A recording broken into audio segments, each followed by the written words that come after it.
This conference will now be recorded.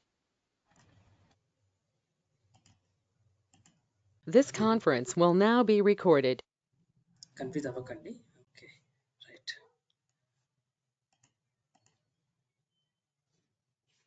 Screen కనబడుతుందండి మీకు?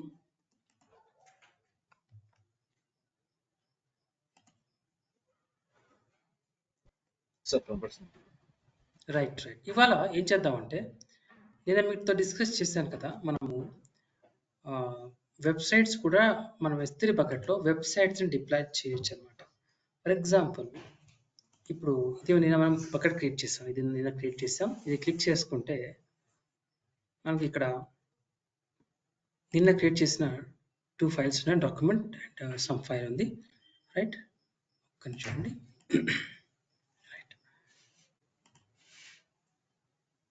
Right. So ఇప్పుడు ఏం చేద్దామంటే ఫోల్డర్ అప్లోడ్ చేద్దాం. ఫోల్డర్ అప్లోడ్ చేసి మనం వెబ్సైట్ని ఎలా డిప్లాయ్ చేయొచ్చు కూడా చూద్దాం.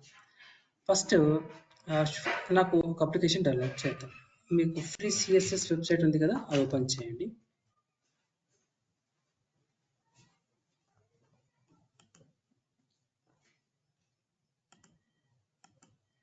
ఏదైనా ఒక వెబ్సైట్, రైట్, ఏదైనా ఒక వెబ్సైట్ తీసుకోండి.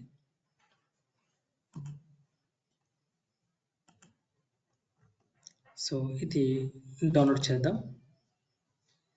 డౌన్లోడ్స్ ఫోల్డర్ డౌన్లోడ్ చేసేయండి.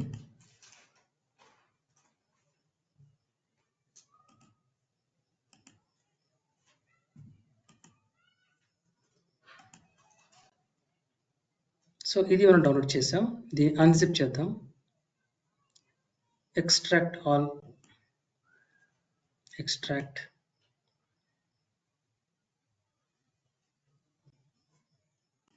సో ఎక్స్ట్రాక్ట్ అయిన తర్వాత ఈ ఫోల్డర్ క్రియేట్ అయిందండి. ఈ ఫోల్డర్ క్రియేట్ అయింది. దీన్ని ఒకసారి ఓపెన్ చేయండి. దీంట్లో ఇంకొక ఫోల్డర్ ఉంది, దాన్ని ఓపెన్ చేయండి. దీంట్లో చాలా ఫైల్స్ ఉన్నాయి. ఇదే మెయిన్ ప్రాజెక్ట్ సంబంధించిన ఫైల్స్ అనమాట. సో నేను ఏం చేస్తానంటే, ఈ జిప్ ఫైల్తో మనకు పని లేదు, డిలీట్ చేసేయండి. ఈ ఫోల్డర్లో ఈ ఫోల్డర్ మనం అప్లోడ్ చేద్దాం. ఎందుకంటే ఇందులో ఫైల్స్ ఉన్నాయి కదా, ఈ ఫోల్డర్ని అప్లోడ్ చేద్దాం. ఇలా చూడండి, సేమ్ నేనే చేసినట్టుగానే అప్లోడ్ బటన్ క్లిక్ చేయండి. యాడ్ ఫోల్డర్, ఇందులో వెళ్ళి ఈ ఫోల్డర్ అప్లోడ్ చేయండి. ఇది సెలెక్ట్ చేసుకోండి. సెలెక్ట్ చేసుకున్నాక కింద పేరు వచ్చింది కదా, ఇప్పుడు అప్లోడ్ బటన్ కింద ఉంచండి. అప్లోడ్ బటన్, అప్లోడ్ అని క్లిక్ చేయండి. ఏమంటుంది అది? Upload 72 files to this site అంటుంది. This will upload all files from this folder. Okay, only do this if you trust the site అంటుంది. Okay, upload. చూడండి, ఇవన్నీ కూడా సెలెక్ట్ అయ్యాయి. చాలా ఫైల్స్ ఉన్నాయి, 72 ఫైల్స్ ఉన్నాయి. ఇవన్నీ కూడా అప్లోడ్ అవుతాయి. అప్లోడ్ అని క్లిక్ చేయండి. అప్లోడ్, ఇవన్నీ అప్లోడింగ్ అవుతున్నాయి.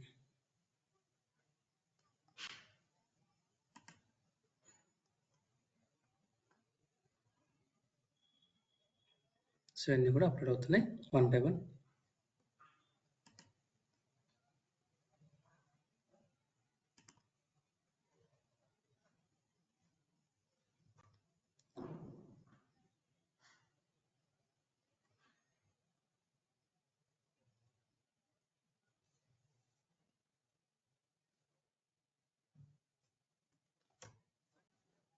రైట్, అప్లోడ్ అయిపోయింది. క్లోజ్ బటన్ క్లిక్ చేయండి. ఇక్కడ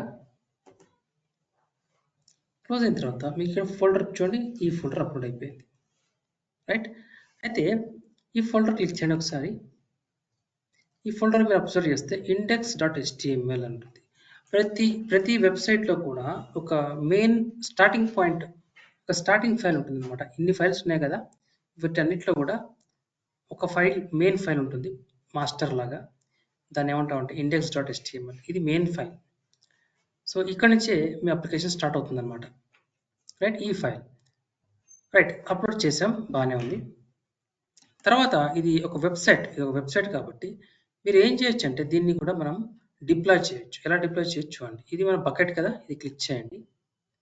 క్లిక్ చేసిన తర్వాత మీరు ప్రాపర్టీస్కి వెళ్ళండి. ప్రాపర్టీస్కి వెళ్ళిన తర్వాత కమ్ డౌన్,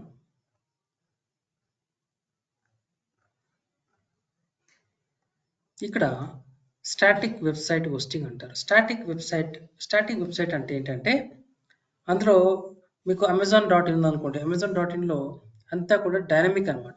ప్రైజెస్ అన్ని మారిపోతూ ఉంటాయి, ఆఫర్స్ ఉంటాయి, అవన్నీ కూడా డైనమిక్. స్టాటిక్ అంటే డైనమిక్ కాదు, ఎప్పుడు సేమ్ ఉంటుంది, ఏం మారదు. సో దీన్ని స్టాటిక్ వెబ్సైట్ అంటాం. మన 2 రకాలు ఉంటాయి, స్టాటిక్ అండ్ డైనమిక్. సో ఇది డిజేబుల్డ్ ఉందండి, ఫస్ట్ డిజేబుల్డ్ ఉంది. మనం దీన్ని ఎనేబుల్ చేయాలంటే ఎడిట్ బటన్ క్లిక్ చేయాలి.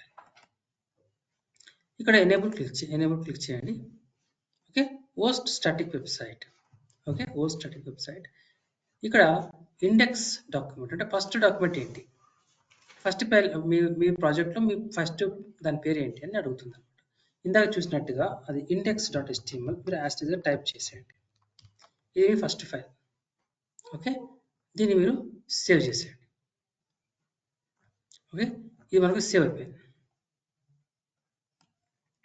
రైట్, ఈ సేవ్ అయిపోయిన తర్వాత మీరు ఏం చేయొచ్చు అంటే గో టు యువర్ ఆబ్జెక్ట్స్, ఈ లిస్ట్కి వెళ్ళిపోండి, ఆబ్జెక్ట్ లిస్ట్కి వెళ్ళిపోండి. ఇక్కడ ఈ ఫోల్డర్ ఉంది కదా, ఈ ఫోల్డర్ని సెలెక్ట్ చేసుకోండి. మీకు తెలుసు కదా వీటికి పర్మిషన్స్ ఇవ్వాలి. ఈ ఫోల్డర్ సెలెక్ట్ చేసుకుంటే అందులో ఉన్న 72 ఫైల్స్కి కూడా పర్మిషన్ వచ్చేస్తుంది. ఒక్కసారి ఫోల్డర్కి ఇచ్చేస్తే అందులో ఉన్న ఫైల్స్కి అన్నిటికీ పర్మిషన్ వచ్చేస్తుంది. ఎలా ఇవ్వాలి అంటే యాక్సెస్లోకి వెళ్ళండి. ఇక్కడ make public access using SCL ఇది క్లిక్ చేయండి. ఇక్కడ మీరు మొత్తం ఫోల్డర్కి ఇచ్చేస్తున్నాం, మేక్ పబ్లిక్ అంటున్నాం. చూడండి, సక్సెస్ఫుల్లీ ఎడిటెడ్ పబ్లిక్ యాక్సెస్ 72 ఫైల్స్కి ఇచ్చేసాం. ఓకే, అయిపోయింది. క్లోజ్ చేసేసేయండి. క్లోజ్ చేసిన తర్వాత మన ఫోల్డర్ ఏంటి, ఈ ఫోల్డర్ కదా, ఇందులోకి వెళ్ళండి. ఇది మన ఫస్ట్ ఫైల్, స్టార్టింగ్ ఫైల్ కదా. ఇది రైట్ క్లిక్ చేసి ఓపెన్ చేయండి పక్క విండోలో. అంటే దీన్ని రైట్ క్లిక్ చేసి ఇలా ఓపెన్ ఇన్ న్యూ ట్యాబ్ అని ఓపెన్ చేయొచ్చు, లేదా దానికి డైరెక్ట్ క్లిక్ చేయొచ్చు. క్లిక్ చేస్తే ఇదే పేజ్లో ఓపెన్ అవుతుంది. నాకు ఈ పేజ్ ఇలాగే ఉండాలని ఉంది, అందుకే నేను చేయట్లేదు, నేను వేరే పేజ్లో ఓపెన్ చేశాను.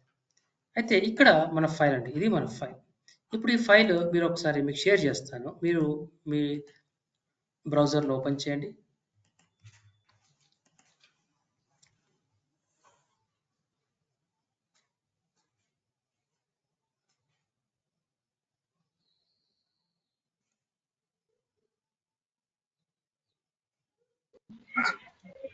వచ్చింది సార్. రైట్. సో మనము వెబ్ సర్వర్ IIS కానీ అపాచీ కానీ ఏది ఇన్స్టాల్ చేయలేదు. ఓకే, ఇన్స్టాల్ చేయకుండా ఎలా వచ్చింది అంటే ఇంటర్నల్గా క్లౌడ్ సర్వర్ ఉంటుంది, దాని ఓన్ సర్వర్ ఉంటుంది, వెబ్ సర్వర్. దాంతో అది మనకి లాంచ్ చేసింది. మనము సర్వర్తో అవసరం లేకుండానే లాంచ్ చేయొచ్చు. విన్సెంట్ వచ్చేసిందా మీకు కూడా? వచ్చింది సార్. రైట్, అంతే. సో ఇది ఒక టైప్. రైట్, ఇలా ఓపెన్ అయిపోతుంది. సరే, ఇది వదిలేయండి. నెక్స్ట్ థింగ్ ఏంటంటే ఫర్ ఎగ్జాంపుల్స్ ఇవి డిఫరెంట్ ఫైల్స్ అండి. తర్వాత మీరు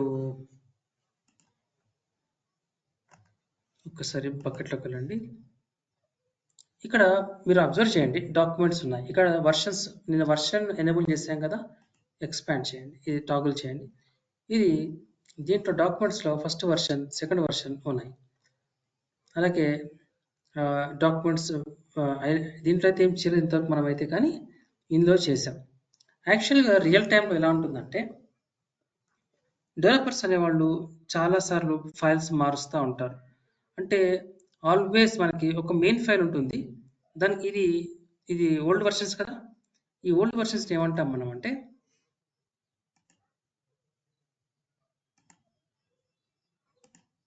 old versions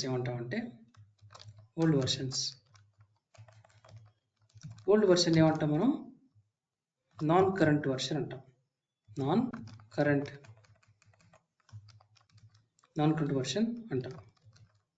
okay, present latest version ఏమంటాం, కరెంట్ వర్షన్ అంటాం. అయితే డెవలపర్స్ ఎవ్రీ టైం ఫైల్స్ మారుస్తున్నప్పుడు ఇప్పుడు ఇది లేటెస్ట్ కూడా 2-3 డేస్లో ఇది కూడా ఓల్డ్ వర్షన్ అయిపోతుంది, అంటే నాన్ కరెంట్ వర్షన్ అయిపోతుంది అనమాట. సో ఈ S3 బకెట్లో చాలామంది డెవలపర్స్ ఒక కంపెనీలో వాడుతూ ఉంటారు కాబట్టి ఈ non current versions, current version ఎప్పుడు ఒకటే ఉంటుంది. నాన్ కరెంట్ వర్షన్స్ అనేవి యాడ్ అవుతూ ఉంటాయి. ఎందుకంటే వాళ్ళు ఫైల్ చేంజ్ చేస్తున్న ప్రతిసారి, ఫైల్ చేంజ్ చేస్తూ అప్లోడ్ చేస్తున్న ప్రతిసారి కరెంట్ వర్షన్ కాస్త నాన్ కరెంట్ వర్షన్ అయిపోతూ ఉంటుంది అనమాట. సో ఈ నాన్ కరెంట్ వర్షన్ స్లోలీ ఎలా ఉంటాయి? ఇక్కడ ప్రజెంట్ అయితే ఇక్కడ 3 ఉన్నాయి. ఇక్కడ 1, 2 మాత్రమే ఉన్నాయి ఓల్డ్ వర్షన్. 1, 2 వర్షన్సే ఉన్నాయి ఓల్డ్ వర్షన్. ఇది లేటెస్ట్ వర్షన్. కానీ రియల్ టైంలో అలా ఉండదు. ఈ ఒక్క ఫైల్కి దాదాపు ఒక 100-200 వర్షన్స్ ఉంటాయి. అలా మనకి హండ్రెడ్స్ ఆఫ్ ఫైల్స్ ఉంటాయి. ఇది కాకుండా ఒకటే ఫోల్డర్, ఒకటే ఫైల్. ఇలాంటి ఫైల్స్ చాలా ఉంటాయి. డిఫరెంట్ టైప్ ఫైల్స్ ఉంటాయి. జావా ఫైల్స్, వాళ్ళు రాసిన కోడ్ అవి మారుతూ ఉంటాయి. సో అవన్నీ కూడా నాన్ కరెంట్ అయిపోతాయి. నాన్ కరెంట్ అయినప్పుడు అవి యూజ్ చేయరు వాళ్ళు. ఇప్పుడు ఇది ఓల్డ్ వర్షన్, అది వాళ్ళు యూజ్ చేయకపోవచ్చు. ఇదంతా కూడా S3 అంతా కూడా టెంపరీ కోసమే. యాక్చువల్గా రియల్లో అయితే వాళ్ళు గిటప్ వాడతారు, గిటప్లో స్టోర్ చేస్తారు. ఇక్కడ వాడేదంతా, ఇక్కడ స్టోరేజ్ అంతా కూడా టెంపరీ కోసమే. అయితే టెంపరీ కోసం వాడతారు కాబట్టి మనం డెవాప్స్ ఇంజనీర్స్ మనకి ఏం చెప్తామంటే, ఒకవేళ మనకి ఇది చాలా డేటా ఉంది, ఇందులో వాళ్ళు చాలా వర్షన్స్ ఉన్నాయి, వాళ్ళకి చెప్తాం మీ దగ్గర మీరు వాడే వర్షన్ దాంట్లో నాన్ కరెంట్ వర్షన్స్ అనేవి ఆక్యుపైయింగ్ మోర్ స్పేస్. సో మీరు ఇవి డిలీట్ చేయమంటారా, మీరు వాడుకుంటారా అని అడుగుతాం. వాళ్ళు డిలీట్ చేయమంటే ఇష్యూ లేదు. వాళ్ళు ఏం చెప్తారంటే మనకి స్టోరేజ్లో చీపెస్ట్ స్టోరేజ్ వస్తుంటాయండి. చీపెస్ట్ స్టోరేజ్ ఎట్లా ఉంటాయంటే, చీపెస్ట్ స్టోరేజ్, ఒక నిమిషం ఇది ఒకసారి ఓపెన్ చేద్దాం ఈ ట్యాబ్లో. ఇది అమెజాన్ S3. ఇక్కడ మీరు కమ్ డౌన్,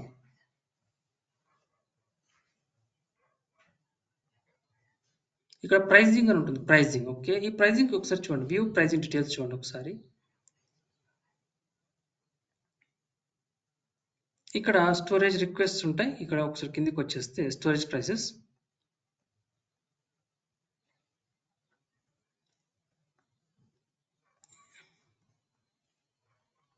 ఇక్కడ మీరు అబ్జర్వ్ చేయండి.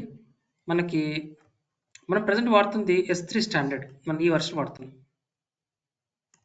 Okay, S3 standard. ఒక్క నిమిషం అండి, రైట్. మనం ప్రజెంట్ S3 స్టాండర్డ్ వాడుతున్నాం అండ్ ప్రైజింగ్లో ఉన్నాం. ఒక్క నిమిషం, డేటా రిట్రీవల్స్, రైట్, ఇది చూడాలి మనం. Okay, storage pricing. ఇక్కడ మీరు అబ్జర్వ్ చేయండి, ఇది మనం డిఫాల్ట్గా మీరు ఇందాక క్రియేట్ చేసిందంతా కూడా, ఇవన్నీ కూడా ఎక్కడ ఉన్నాయి, ఏ స్టోరేజ్ టైప్లో ఉన్నాయి చూడండి. ఇక్కడ రైట్ చేస్తే స్టోరేజ్ క్లాస్ ఇక్కడ ఉన్నాయి, స్టాండర్డ్లో ఉన్నాయి. స్టాండర్డ్ అంటే మనం స్టాండర్డ్ వాడుతున్నాం అండి, స్టాండర్డ్. సో ఇక్కడ ప్రైజింగ్ ఎలా ఉంటుందంటే, మనమైతే ఫస్ట్ టెరాబైట్స్ అయితే మనం వాడమండి యాక్చువల్గా. బట్ వాళ్ళు ఏంటంటే ఫస్ట్ 50 టెరాబైట్స్కి per month, okay, per GB $0.023 వాళ్ళు ఛార్జ్ చేస్తారు per GB.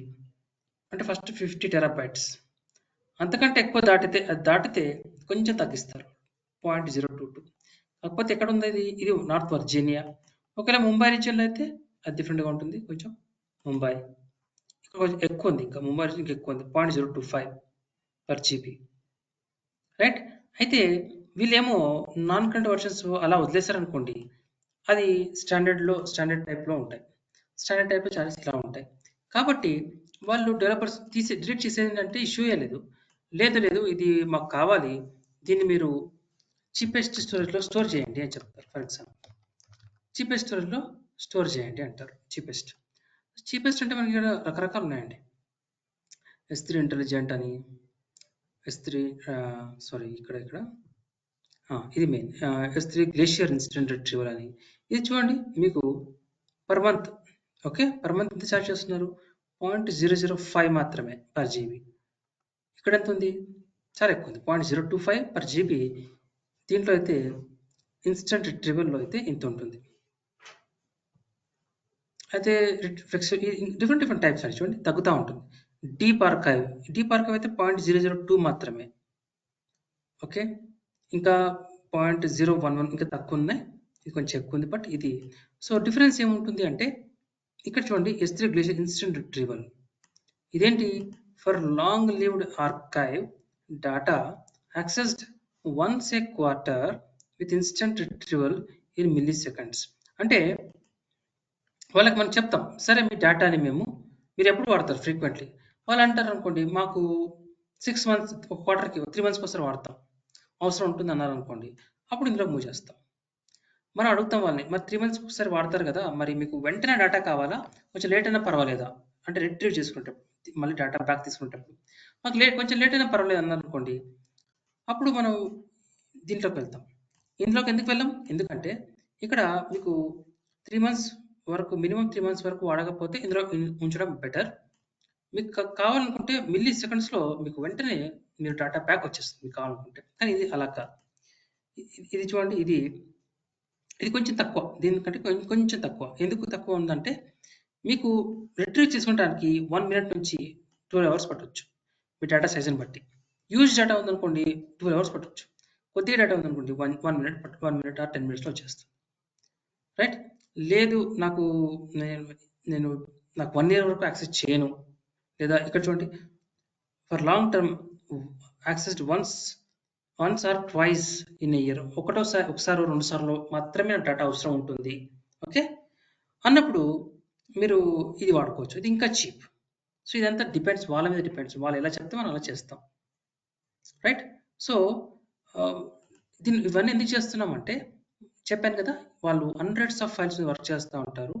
Hundreds of files చేస్తున్నప్పుడు ఇక్కడ వర్షన్స్ అనేవి ఆటోమేటిక్గా జనరేట్ అవుతూ ఉంటాయి. అప్పుడు చాలా స్పేస్ ఆక్యుపై అయిపోతుంది. వాటిని మీరు చీపెస్ట్ స్టోరేజ్కి మూవ్ చేయడం బెటర్. మీరు మూవ్ చేయలేదనుకోండి, స్టాండర్డ్లో ఉంచారనుకోండి, స్టాండర్డ్లో చాలా కాస్ట్లీ, 0.025 పర్ జీబీ. అందులో అయితే 0.005 కానీ 0.045 కానీ అలా ఉంది, చాలా చీప్ ఇందులో మూవ్ చేస్తే. అయితే వాళ్ళు ఏం చెప్తారంటే, సరే మీరు చీపెస్ట్లో మూవ్ చేయండి. ఎలా చెప్తారంటే, ఒక 30 డేస్ ఇలాగే ఉంచండి, మా దగ్గర ఉంచండి, నాన్ కరెంట్ వర్షన్గా ఉంచండి. అంటే ఇలాగే ఉంచండి, ఒక 30 రోజులు ఇలాగే ఉండనివ్వండి, మా దగ్గరే ఉండండి. 30 రోజుల తర్వాత 30 డేస్ తర్వాత దాన్ని ఆఫ్టర్ 30 డేస్ మీరు దాన్ని చీపెస్ట్ స్టోరేజ్ మూవ్ చేయండి. వాళ్ళు ఆ స్టోరేజ్ టైప్ అయితే వాళ్ళు చెప్తారు మనకి. లేటెస్ట్ వెర్షన్ అలానే ఉంచండి, మాకు దీన్ని మూవ్ చేయకండి. లేదా దీన్ని కూడా మూవ్ చేయాలా, అది వేరే విషయం, వాళ్ళు డిపెండ్స్ వాళ్ళ మీద ఉంటుంది. బట్ మోస్ట్లీ మన ఇంట్రెస్ట్ అంతా కూడా ఈ నాన్ కరెంట్ వర్షన్స్ని ఎప్పుడు మూవ్ చేయాలి వాళ్ళు చెప్తారు. 30 డేస్ తర్వాత మూవ్ చేయండి, లేదా 90 డేస్ తర్వాత మూవ్ చేయండి. ఓకే, ఇక్కడ నుంచి వాళ్ళు ఏమంటారంటే, లైక్ ఎలా చెప్తారంటే రిక్వైర్మెంట్, మీరు ఇన్స్టెంట్ డేటాలకు మూవ్ చేయండి అని చెప్తారు. ఫర్ ఎగ్జాంపుల్ 30 డేస్ తర్వాత ఇక్కడ మూవ్ చేయండి. ఓకే, ఇక్కడ ఒక 90 డేస్ ఉంచండి, దాని తర్వాత దాన్ని డిలీట్ చేసేయచ్చు మీ ఇష్టం, దాని తర్వాత మీరు డిలీట్ చేసేయండి అని కూడా చెప్పవచ్చు. లేదా ఇందులోనే ఉంచండి ఇప్పటికీ అని కూడా చెప్పవచ్చు. సో వాళ్ళు చెప్పారనుకోండి, మనం ఇవన్నీ కూడా ఆటోమేట్ చేయొచ్చు. మనం ఓన్గా వెళ్ళి మనం ప్రతి దాంట్లోకి వెళ్ళి ఓకే ఇలా సెలెక్ట్ చేసుకుంటూ కోదాన్ని సెలెక్ట్ చేసి మూవ్ చేయడం మనం చెయ్యం, మనము ఆటోమేటిక్గా చేసేస్తాం. ఎలా చేస్తామంటే, ఇక్కడ మీకు పైన ఈ బకెట్ ఉంది కదా, ఈ బకెట్ నేమ్, ఇక్కడ ప్రాపర్టీస్ చూసాం, పర్మిషన్ చూసాం, మేనేజ్మెంట్ అని ఉంటుంది. Management, click on management. ఇక్కడ మేనేజ్మెంట్లో లైఫ్ సైకిల్ రూల్స్ అని ఉంటాయి. లైఫ్ సైకిల్ రూల్స్లో ఒకసారి కాపీ చేస్తాను. ఇక్కడ చూడండి, use life cycle rules to define actions you want Amazon S3 to take during an object's life cycle, such as transitioning objects to another storage class, archiving them, మన కావాలనుకుంటే తీసుకోవాలి, or deleting them after a specified period of time. Okay, మీకు కావాల్సిన time కొన్ని రోజుల తర్వాత, కొన్ని months తర్వాత కావాలంటే తీసుకోవచ్చు, లేదా డిలీట్ కూడా చేసుకోవచ్చు. మీరు లైఫ్ సైకిల్ రూల్స్ మీరు క్రియేట్ చేయొచ్చు. లైఫ్ సైకిల్ రూల్స్ అంటాం దీన్ని. రూల్స్ ఇది ఒక సైకిల్, 30 రోజుల తర్వాత ఇక్కడ నుంచి తర్వాత డిలీట్ చేసుకోవడం, ఇలాంటిది అనమాట. ఒక ఎగ్జాంపుల్ చూపిస్తాను నేను, ఇది ఫ్రీ కాదు, మీరు క్రియేట్ చేయకండి, ఇది నేను స్టెప్స్ చూపిస్తాను. క్రియేట్ లైఫ్ సైకిల్ రూల్, ఇది లైఫ్ సైకిల్ రూల్ అండి. చూడండి, లైఫ్ సైకిల్ రూల్ కాన్ఫిగరేషన్. ఈ రూల్ పేరు ఏదైనా ఇవ్వచ్చు. ఓకే, సపోజ్ వాళ్ళది డేటా, సమ్ డేటా ఉంది, ప్రాజెక్ట్ డేటా, ప్రాజెక్ట్ 1 డేటా అనుకుందాం. Okay, and filter type. Filter అంటే ఏంటంటే, మీరు మొత్తం డేటాను మూవ్ చేస్తారా, ఇక్కడ చూడండి, choose a rule scope, limit the scope of this rule using 1 or more filters, apply to all objects in the bucket. అంటే మీరు ఈ బకెట్లో ఉన్న అన్నిటి మీద, అంటే ఈ పర్టికులర్ బకెట్ ఏది, ఈ బకెట్ లోపల ఉన్న ఈ ఆబ్జెక్ట్స్ అన్నిటి మీద రూల్స్ క్రియేట్ చేయాలనుకుంటున్నారా, లేకపోతే ఓన్లీ ఈ రెండింటి మీద చేయాలనుకుంటున్నారా, అలా కూడా మీరు ఫిల్టర్ చేసుకోవచ్చు. అయితే నేను present apply to all objects అంటాను. Apply to all objects in the bucket. మన బకెట్లో యాక్చువల్ బకెట్స్ చాలా ఉంటాయి, కానీ మనం మాట్లాడుతుంది వన్ బకెట్ గురించి. ఓకే, బకెట్స్ చాలా ఉంటాయి. రియల్ టైంలో మనకి ఇది ఒక బకెటే ఉంది, చాలా బకెట్స్ ఉంటాయి. సో ఈ బకెట్లో గురించి మనం దీనికోసమే ఒక రూల్ రాస్తున్నాం, ఒక్క బకెట్ గురించి. ఇది అలా మల్టిపుల్ బకెట్స్ ఉంటాయి, మల్టిపుల్ బకెట్స్ కూడా మనం ఒక్కొక్క బకెట్కి మనం చేయాలి. బట్ ఇవన్నీ మనం చేయం, జూనియర్స్ చేస్తారు, మనం ఇవన్నీ చేయం. బట్ ఒకళ్ళు చేయాల్సి వస్తే అలా చేయాలి. ఎందుకంటే ఈ కోర్స్ తర్వాత మీరు మినిమం 3 years ఎక్స్పీరియన్స్ పెట్టుకుంటారు కాబట్టి మీరు కూడా చేయాల్సి రావచ్చు. Okay, rare case. తర్వాత apply to all objects in the bucket. I acknowledge అని చేసేసి ఇక్కడ చూడండి లైఫ్ సైకిల్ రూల్స్ అండి. ఇక్కడ క్రియేట్ రూల్ ఉంటుంది. ఇక్కడ ప్రెసెంట్ అయితే ఏ రూల్స్ లేవు. ఇప్పుడు నేనేం చేస్తానంటే మనము నాన్ కరెంట్ వర్షన్స్ మూవ్ చేయాలి. ఓకే, నేను ఏమంటానంటే ఇక్కడ చూడండి మూవ్ కరెంట్ వర్షన్స్, ఇంకోటి ఏముంది move non current versions. I'm interested on non current versions only. Move non current versions of objects between storage classes. Select this one. మీరు select చేయగానే కింద అబ్జర్వ్ చేయండి, సెలెక్ట్ చేయగానే మీకు కింద ఇది ఒకటి బాక్స్ వచ్చింది. ఈ బాక్స్లో ఏమంటుందంటే transition non current versions of objects between storage classes. Choose the transition to move non-current versions of objects between storage classes based on your use case scenario and perform access requirements. Okay, చూడండి ఇక్కడ first మనకి ఇది ఒక type standard infrequent access అంటాం. Standard infrequent access చూడండి, standard infrequent access ఈ type అనమాట. IA ఉంది, IA. సో ఆ టైప్ గురించి మాట్లాడుతున్నాం ఇక్కడ. IA. సో మీరు ఎక్కడ మూవ్ చేయాలనుకుంటున్నారు, మీ ఆబ్జెక్ట్, మీ నాన్ కరెంట్ ఆబ్జెక్ట్స్ ఎక్కడ మూవ్ చేయాలనుకుంటున్నారు అంటే నేను ఇక్కడ ఫ్లెక్సిబుల్ ఇది గ్లేషియర్ ఇన్స్టెంట్ రిట్రీవల్ ఇక్కడ చూసాం కదా, ఇన్స్టెంట్ రిట్రీవల్ మూవ్ చేయాలనుకుంటున్నారా, ఫ్లెక్సిబుల్ రిట్రీవల్ మూవ్ చేయాలనుకుంటున్నారా, లేదా S3 glacier deep archive move చేయాలనుకుంటున్నారు, ఎక్కడ మూవ్ చేయాలనుకుంటున్నారు. నేను I can take one of them. Okay, నేను ఇన్స్టెంట్ గ్లేషియర్ మూవ్ చేస్తాను. ఓకే, ఏమంటున్నారు ఇక్కడ long lived archive data accessed once a quarter, అంటే క్వార్టర్ అంటే 3 months అంటే 90 days with instant retrieval in milliseconds. 90 days minimum storage duration, అంటే minimum 90 days మీరు పెట్టాలనుకుంటే ఇది బెటర్ 90 days. ఓకే, ఇది తీసుకున్నాను. Days after objects become non current అంటే developers కానీ లేదా యూజ్ చేసే వాళ్ళు చెప్తారు, ఏమంటారంటే సరే ఇక్కడ మా దగ్గర నాన్ కరెంట్ ఆబ్జెక్ట్స్ ఉన్నాయి కదా, వీటిని వెంటనే మూవ్ చేయకండి, మా దగ్గర ఈ ఫైల్స్ ఒక 3 months ఇలాగే ఉండనివ్వండి, సారీ 1 month ఇలాగే ఉండనివ్వండి, 30 days ఉండనివ్వండి. 30 days తర్వాత ఇక్కడ నుంచి తీసేసేయండి, అప్పుడు ఓన్లీ కరెంట్ వర్షన్ ఉంచండి, ఇక్కడ ఈ మిగతా నాన్ కరెంట్ వర్షన్స్ ఉన్నాయి కదా వీటిని మూవ్ చేసేసేయండి అని వాళ్ళు చెప్తారు. ఎప్పుడు 30 days అంటారు. ఫర్ ఎగ్జాంపుల్ 30 days అన్నప్పుడు మనం ఇక్కడ ఏమన్నారు, days after objects become non current అంటే మీ ఫైల్ ఇప్పుడు ఇది చూడండి కరెంట్ అయింది, నేను ఇంకొక ఫైల్ అప్లోడ్ చేశాను అనుకోండి, ఇది వెంటనే ఇది నాన్ కరెంట్ అయిపోతుంది, మనం అప్లోడ్ చేసింది కరెంట్ అయిపోతుంది. ఇది నాన్ కరెంట్ అయిపోయింది, ఎప్పుడైంది, ఇప్పుడే అయింది, ఈ క్షణాన అది నాన్ కరెంట్ అయిపోయింది. అంటే సరే ఇప్పుడు అయింది కదా, ఇక్కడ ఏమంటుందంటే అది నాన్ కరెంట్ అయ్యాక ఎన్ని రోజుల తర్వాత దాన్ని ఇక్కడ మూవ్ చేయాలనుకుంటున్నారు, దీంట్లోకి ఎప్పుడు మూవ్ చేయాలనుకుంటున్నారు, ఈ చీప్ స్టోరేజ్కి ఎప్పుడు మూవ్ చేయాలనుకుంటున్నారు దీంట్లోకి. వాళ్ళు చెప్పారు కదా 30 days తర్వాత చేయమని చెప్తాం, 30 days తర్వాత మూవ్ చేయమని చెప్తాం. ఇక్కడ రూల్ ఫామ్ అయిపోయింది, 0 object become non current. 30 days తర్వాత all other non current versions move to glacier instant retrieval. అంటే 30 days తర్వాత ఏవైతే 30 days వరకు ఇక్కడ ఉన్నాయో ఈ బకెట్లో, అదే 30 days పీరియడ్ అవ్వగానే అవి ఆటోమేటిక్గా ఇందులోకి మూవ్ అవుతాయి. ఓకేనండి, any doubts? No, sir. Right. So ఇవి ప్రాక్టీస్ చేయండి వాళ్ళకి, ఇవి క్రియేట్ చేయకండి, క్రియేట్ చేసేస్తే మనకి చార్జెస్ అప్లై అవుతాయి. ఇక్కడైనా ఉంటుంది కండిషన్స్. సో ఇది రూల్ క్రియేట్ చేయకండి, బట్ జస్ట్ అవన్నీ అబ్జర్వ్ చేయండి అంతే, ఎలా ఉంటుంది యూఐ అంతే. ఓకే, యూఐ ఎలా ఉంటుంది, డిఫరెంట్ ఒకసారి డాక్యుమెంటేషన్ చూడండి ఇది. ఓకే, మీకు ఇంకా డీటెయిల్స్ కావాలనుకుంటే మీరు ఒకసారి లెర్న్ మోర్ ఆప్షన్ ఉంది కదా, లెర్న్ మోర్కి వెళ్ళండి ఒకసారి. సో ఇందులో ఇంకా డీటెయిల్గా ఉంటుంది. ఇప్పుడు టైం ఉన్నప్పుడు ఒకసారి డాక్యుమెంట్స్ కూడా చదవండి. ఓకే, డిఫరెంట్ రిసోర్స్ గురించి ఉంటాయి, బట్ అంత డెప్త్ అవసరం లేదు మనకి. ఇది ఓషన్ అనమాట. ఓషన్ మనము ఇవన్నీ చదివేసరికి మీకు ఏమైపోతుందంటే సడన్గా ఇది మన వల్ల కాదు అన్న ఫీలింగ్ వస్తుంది. అందుకని ఇప్పుడే అన్ని చూడకండి, మ్యాక్సిమం నేర్చేసుకొని ఆ తర్వాత అప్గ్రేడ్ అవ్వండి, మెల్లిమెల్లిగా అప్గ్రేడ్ అవ్వండి. బట్ ఇప్పుడే మీరు ఒక్కొక్క సబ్జెక్ట్ డెప్త్గా వెళ్ళారనుకోండి, మనం మొత్తం సబ్జెక్ట్ ఇంకెంత ఎలా ఉంటుందో ఏమో అన్న ఫీలింగ్లోకి వచ్చేస్తారు అనమాట. అందుకని ఇప్పుడే అవద్దు, ఇది మనం డిస్కస్ చేస్తున్న ప్రాక్టీస్ చేయండి చాలు ప్రజెంట్. ఓకే, ఇది 30 minutes చాలండి మనకి, ఇది ప్రాక్టీస్ చేయండి ఇంతవరకు. మళ్ళీ మనము మండే కనెక్ట్ అవుతాం. ఈరోజు ఏంటి, థర్స్డే కదా, ఫ్రైడే వద్దు, ఎందుకంటే మార్నింగ్ గిటప్ అవుతుంది కాబట్టి మీరు రెండు అది ఇది అంటే మీరు చేయలేరేమో అనిపిస్తుంది నాకు. అందుకని రేపు మార్నింగ్ కనెక్ట్ అవ్వండి 10:30కి, గిటప్ కంటిన్యూ అవుదాం క్లాస్కి. రేపు ఈవినింగ్ క్లాస్ వద్దు. సో రేపు సాటర్డే సండే మీరు 3 days కూడా గిటప్ లైనెక్స్ కూడా అయిపోయింది కాబట్టి, ఈ సబ్జెక్ట్ కూడా ఉంది కాబట్టి ఈ 3 days మీరు ప్రాక్టీస్ చేయండి, కంటిన్యూస్గా ప్రాక్టీస్ చేయండి. సో దట్ మండే రోజు మళ్ళీ యాజ్ యూజువల్గా కంటిన్యూ చేద్దాం. ఓకేనా? Okay sir. రైట్ అండి, రైట్. థ్యాంక్ యూ అండి, థ్యాంక్ యూ. రేపు కలుద్దాం 10:30 morning. Thank you. Okay sir, thank you. Thank you.